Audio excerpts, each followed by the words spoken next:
दरम्यान महाविकास आघाडीमध्ये 15 जागांवरून भांडण असल्याचा मोठा दावा वंचितचे प्रकाश आंबेडकर यांनी केलाय।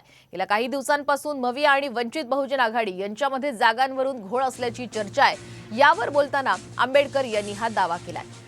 हा वाद मिटल्यावरती आम्ही जागा वाटपाची चर्चा करू असं आंबेडकर यांनी यावेळी म्हटलेलं आहे। तर महाविकास आघाडीतून बाहेर पडण्याचा निर्णय घेतला नसल्याचंही त्यांनी यावेळी स्पष्ट केलंय। काँग्रेस आणि शिवसेना या दोघांमध्ये 10 जागांवरनं भांडणं चाललेली आहेत। शिवसेना, काँग्रेस आणि एनसीपी यांची 5 जागेवरनं भांडणं चाललेली आहे। म्हणजे 48 जागांपैकी 15 जागेवरती यांची भांडणं चाललेली आहे की आम्ही अजून बाहेर पडण्याचा निर्णय घेतलेला नाही। आमच्याशी चर्चा कधी सुरुवात होईल त्यांची भांडणं संपल्यानं